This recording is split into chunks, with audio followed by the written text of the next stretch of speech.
Hello everyone, today I'm going to be cleaning my 8-foot aquarium that has Pygocentrus Ternetzi in it, although as you can see it's very dirty.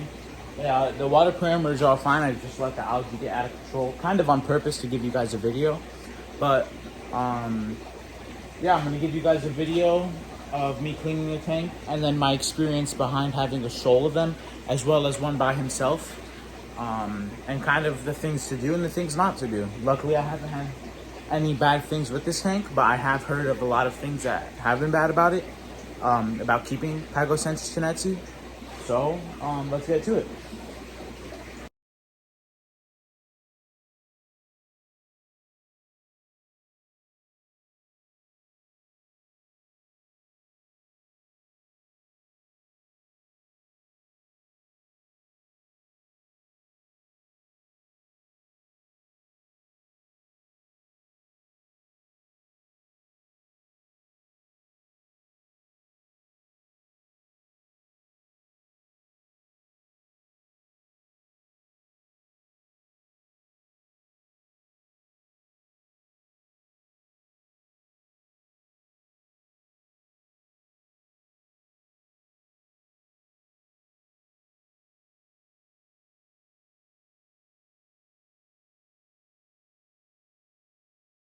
Alrighty, so now all the algae is off the tank.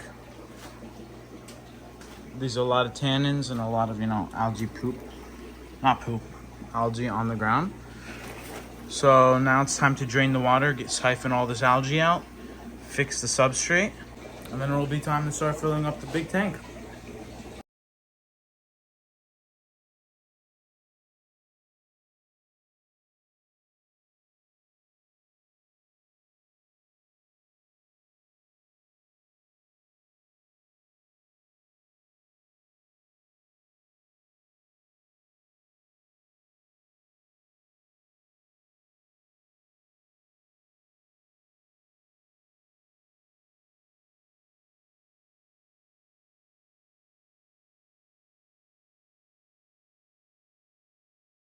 The tank is clean, algae is gone, rocks and the wood are back in place, and now it's time to start filling the tank.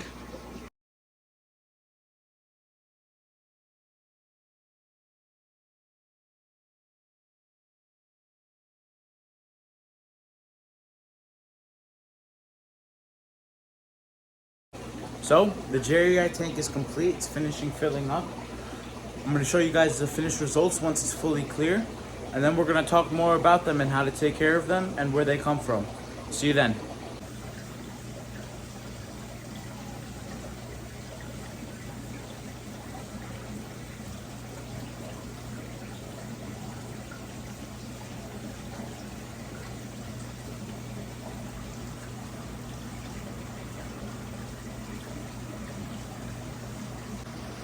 Hello everyone, this is the Ternetzi tank after the water change. As you can see, it's very clear. The tannins do affect the water a little bit. There is a little algae on the wood, but I actually like that. It makes it more natural in my opinion. So now I'm going to talk about where Ternetzi come from, the breeding, and everything that you may want to know about Pygocentrus Ternetzi. So first, Ternetzi come out of Argentina, southern Argentina, and they come from the Paraguay River. They're considered to be a naturi, Pygocentrus naturi, because naturi do come from Argentina, but I do believe there's morphological differences between Ternetzi and naturi, because the jaw, for example, Ternetzi have such a bully jaw, and naturi do not.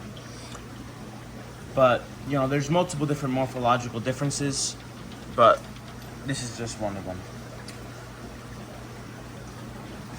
Their genus is Pygocentrus.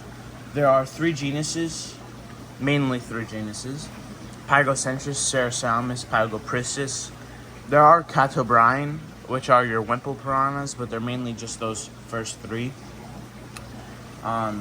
So they're related to the Pygocentrus caribe, Pygocentrus naturi, Pygocentrus pariah. And the temp I like to keep these guys at is between 70 to 73 degrees. The reason is because they come out of colder waters. So they're going to be more in the temperature range of the pariah, while the natterai and caribe are more warm water, like warm waters. More around 76 up to 80, but 80 they get really aggressive. So you can keep these guys as in a shoal. As you can see here, I have 7, but you can also keep them separate. It's not a type of fish like discus where you should have a shoal. You shouldn't just keep them separate. They do well separate. They can get huge, around 13 to 16 inches. Same with a shoal. The only difference is a shoal is now you're going to be risking, a little damage to everyone. But as you can see in my tank, I don't have any nips, nothing. Everyone's fat, healthy, beautiful. Something it's been really successful is, again, the temperature being lower. They don't get as aggressive, but also having a lot of waves. As you can see, I have a lot of flow into my aquarium. This is going to stop them from being, this is going to take a lot of their energy from trying to chase one another to try and swim against the current.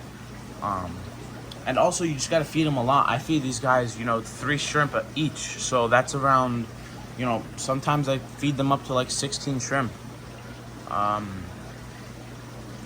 It's whatever just keeps them full, and then they don't think about eating each other. And then again, also just clean water. It doesn't mean having to have the algae clean, but make sure your parameters, you don't have a lot of nitrites, no nitrites, no ammonia. You want to have as clean as water as possible. That's a big secret for these guys. So I do recommend these for semi-experienced piranha keepers if you're going to keep a shoal, only because they do require a little more attention, in my opinion, than other piranhas that are in a shoal under the Pygocentrus genus. Just because you have to watch them a little more, keep the temperature down, more water changes, because these guys do get huge as well. They get to 13 to 16 inches, which is not something a lot of people can take care of in a shoal. So like right now they are in a 8 by 18 by 2 foot aquarium, and I'm eventually going to have to upgrade these guys into another 8 foot aquarium, but one that is going to be a lot wider and I wouldn't say taller, because they don't really use the height. As you can see, they more like to stay on the substrate. But I'm definitely gonna have to figure something out once they start getting bigger. Now, breeding wise, these guys have not been bred in captivity as far as I know. I haven't seen any evidence of this or any breeding, photos, documents, anything like that. However, Pygocentrus natterai have been bred in captivity, as well as I've seen once Pygocentrus caribe. Now, Pygocentrus release a hormone when they do breed. So something that I've thought about, which I don't know if it's true, and if anyone knows that this doesn't work, please correct me in the comments, but Pygocentrus natterai release a hormone when they breed.